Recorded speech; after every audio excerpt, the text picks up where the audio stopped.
नमस्कार, आप देख रहे हैं कंट्री इनसाइड न्यूज़ का डिजिटल प्लेटफॉर्म और मैं हूं सौरभ निगम।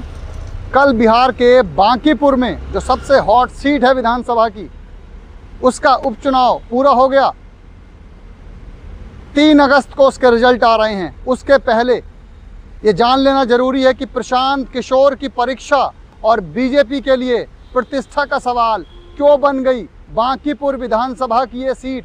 आपको बता दें कि 1995 से लेकर अब तक लगातार 9 बार यहाँ से बीजेपी जीतती आई है। नितिन नबीन के स्वर्गीय पिता 1995 से लगातार यहाँ से जीतते आए हैं। 2006 में जब नितिन नबीन के पिता एक्सपायर हो जाते हैं, उनका देहांत हो जाता है, उसके बाद से लगातार नितिन नबीन 4 बार यहाँ से विधानसभा चुनाव जीत चुके हैं।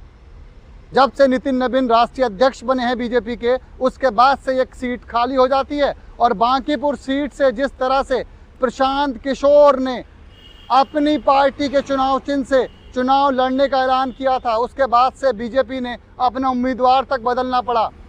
अब देखना होगा कि 3 अगस्त को जब रिजल्ट आएगा तो प्रशांत किशोर की परीक्षा में पास होते हैं या बीजेपी अपनी प्रतिष्ठा 10वीं बार बचा ले जाती है। कहा जाता है कि पटना से अलग हुई ये सीट परिसीमन के बाद बांकीपुर बन जाती है। उसके पहले कई अन्य दल जीतते आए थे। 2008 में पटना से परिसीमन के बाद ये सीट अलग हो जाती है। पटना वेस्ट के नाम से सीट को जानते थे और इसका नाम बांकीपुर कर दिया जाता है। तब से लगातार बीजेपी यहाँ से जीत चुकी है। 2 बार के मुख्यमंत्री इस सीट से बाहर आ चुके हैं। बता दें कि सीट से जीतने वाले विधायक कृष्ण बल्लभ सहाय और महामाया प्रसाद सिन्हा 2 ऐसे नेता हैं, 2 ऐसे विधायक हैं जो बिहार के मुख्यमंत्री बन चुके हैं। तो ये सीट वाकई में दिलचस्प है। किसके लिए? प्रशांत किशोर के लिए और बीजेपी के लिए। जिस तरह से प्रशांत किशोर लगातार 2025 के चुनाव में प्रचार प्रसार कर रहे थे और दावा कर रहे थे कि हम 150 सीटें जीतेंगे, मगर एक भी सीट ना जीत पाएं। अब वो वापस में ये परीक्षा देने उतरे हैं, तो क्या वो इस परीक्षा में पास होते हैं और क्या बीजेपी ने अपनी प्रतिष्ठा को बचा पाती है? ये तो तमाम अहम सवाल हैं। जिस तरह से बांकीपुर में कायस्थ 15%, सामान्य वर्ग 20, यादव 10, मुस्लिम 10, दलित 10 से 12, ईबीसी 20 से 22% हैं। लगभग 3,79,000 मतदाता यहाँ पर पंजीकृत हैं।